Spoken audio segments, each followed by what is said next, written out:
Hi everyone, I hope you are well. Welcome back to another video. So I thought I would come on and just do a super quick budgeting video. But first I want to say hello to all my lovely subscribers and welcome along to anyone that's watching for the first time. So on my last video, I got some really lovely comments and a few people said they'd really like to know about how we budget in this house and how we've managed to get in a position where we have no pressing debt and things like that. But in my sort of thinking time, so I sat down with a piece of paper and I was listing all of the things that we do as a family and that I do myself to budget. Things like growing our food, having no spend days, budgeting and cash stuffing. I make some skincare that I use. I cut my own hair. We don't get takeaways. We try and save when we can. We live in a small property. I changed my job so that we would be more financially stable. All these things, you know, batch cooking, all of that stuff. I kind of was boring myself because, and I don't want to bore you, because all of that info is out there and there's lots of lovely channels that really break things down. I think it's FrugalLiving or something. I will put the name of her channel below. She is fantastic and she's just recently done a video on 60 things you can do that will help your budget. Really practical stuff, and she goes through everything, so that's brilliant. Also another channel I love is What Vivi Did Next. I've watched her for years and years and years and years. She grows her own food and lives incredibly frugally and lives by her own means. So that's another one. Frugal Queen in France. You know, there's loads of them. So what I'll do is I'll link some of those channels below, or at least put their name, so then you can go and have a look at all those stuff.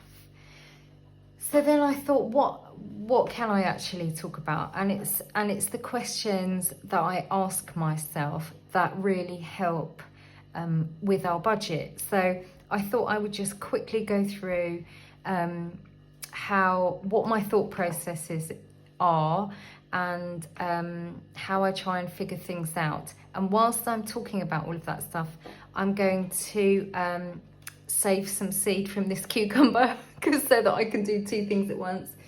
So there we go, look, that's a cucumber seed. I don't know if that one's viable, but we'll see. So I'm going to try and get them out whilst I'm talking to you. So the first question I ask myself is, am I in charge of what is coming across my threshold? So basically, I'm going to put the ends in there. Anything that comes into this house, anything that is bought, is something I'm going to have to either wash it, cook it, tidy it, and eventually get rid of it. So do I really want it that bad that I'm going to want to have to tidy it up all the time, or wash it, or all of those things?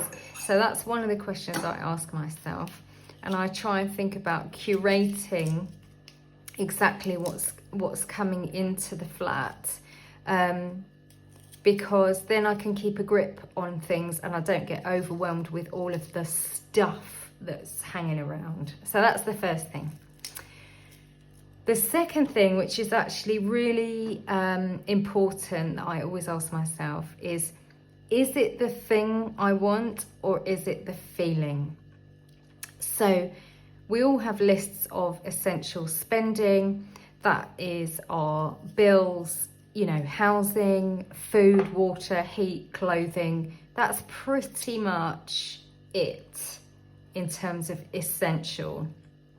Now, excuse me, some people would rightly say that self-care is an essential. And I 100% agree. But in terms of self-care, it is actually the feeling that you want and that is important, not necessarily the thing. So is it the new top that I really want, or the nails, or, you know, that new makeup I want to try, or it could be anything, new pair of shoes, whatever. Is it that I want, or is it the feeling of being pretty and, you know, put together well? Is it the is it the feeling of having treated myself? So for me, it really doesn't matter what the thing is. It's actually the feeling that I'm after. And sometimes, oh, this is so slippery. Sometimes it's actually just the feeling of buying something. I don't know if anybody else gets that kind of releases that chemical in your brain. It's actually that I want, and not the, you know, pair of shoes or whatever. So that's the second thing that I ask myself. Third thing is it good for future me?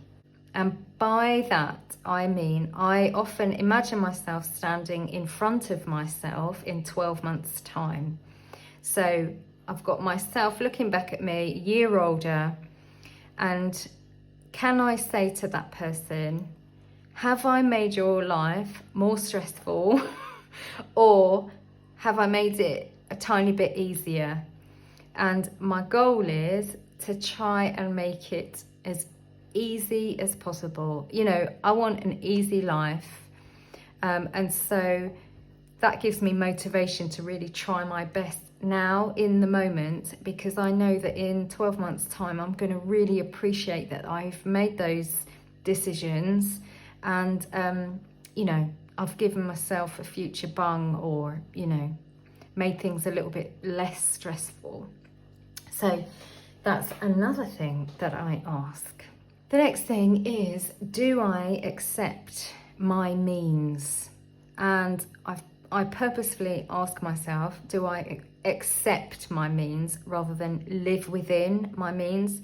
Because if you are living resentfully within your means, it's not going to last, or you're going to be incredibly miserable. So I don't know whether it's a part of becoming older. You know, I'm 44 now. I think once I hit 40, I just started to really accept where I am in life. You know, I work hard. I try and get by, and I've made decisions to try and make our lives better financially. So I am doing my best, but I'm accepting of that. People will earn more money than me. People will earn less than me. So I have to do my best with what I've got, and that's it, and all about it. So that's another thing I really ask myself is, if I'm having a bit of a wobble, I think actually you need to just accept where you are and you'll feel better for it. Okay, next one. I've mentioned this before actually, and it's how am I doing in terms of time sort of management and energy levels, because if I am feeling rushed and tired, that is definitely going to affect spending habits and the budget and things like that. So if I know that I've got a really hectic week, that's when you can do things like the batch cooking. And I actually think, is this a bit gross? Are people a bit grossed out by this? I hope not. Yes, sorry. Batch cooking. You know, can I afford one takeaway this month? Which is the best week to have it in? I mean, we don't really have takeaways, but sometimes we get fish and chips. Let me just go and wash my hands.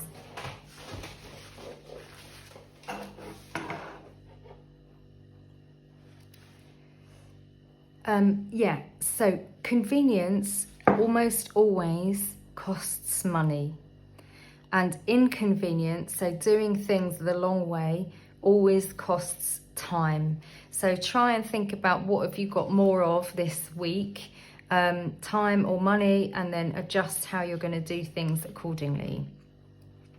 The last, second to last one is question everything, including myself.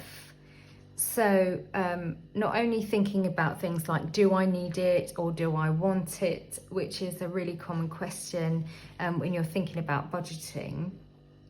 But you have to remember that the mind can be very tricksy, and I could pretty much convince myself that I need a submarine, and I could very easily go online and buy one on a credit card because I've convinced myself I need it. Honestly, I mean, your mind is so powerful, it can get you to do anything. I mean, look at our haircuts in the 90s and the clothes we wore. And, you know, I got a tattoo because one of the Spice Girls got one. Do you know what I mean? I am not making good decisions at the best of times. So always question your decisions and, you know, sleep on it if you can. Last one is everyone wants my money, so who am I going to give it to? So this is about things like, you know, ethical shopping and things like that, but also 9 times out of 10, the companies that we're buying from are owned by, you know, middle-aged dudes or a group of them who own this massive company that are living off huge bonuses and profits. And before I make purchases, I imagine myself walking up to them and putting my wages in their pockets. Little old me and big old them with all of their stuff. And it does make me think twice about frivolous little spends just, you know, racking up in their bank balance. So that really kind of helps me keep a check on yourself. Now, I do buy things and I do spend money, but the things that I buy that are expensive, I make sure that they are going to last me 5 years or 10 years. Like the shoes story I had in my last video, you know, I spent more on those shoes than I would normally do, considering, you know, I'm on a low wage, but they've lasted me 11 years. So, you know, I'm pretty chuffed. I'm pretty chuffed about that. Price per wear, it's worked out pretty well. So there you go. Anyway, it's just a quick little video. So I'm going to leave these to dry out now. And basically from that one cucumber, so that was growing in my greenhouse. There were no other cucumbers in there, so the seed will be true. And these will dry out and I will pop them up next year and grow more cucumbers for free. So yeah, chuffed to bits. So thanks for watching. Sorry if it's been a weird one. And I will see you at the weekend for my normal cash stuffing video. I will put this in a playlist, a frugality one, or I don't even like that word frugal. I prefer the word thrifty, because thrifty means more about using money and resources really carefully and not wastefully. So rather than being tight with your money. So yeah, I'll put it in a playlist and I will see you next time. Thanks so much for watching. Thanks for all your subscribing and liking and thumbs up and all of that stuff. It really means a lot. See you next time. Look after yourselves. Bye.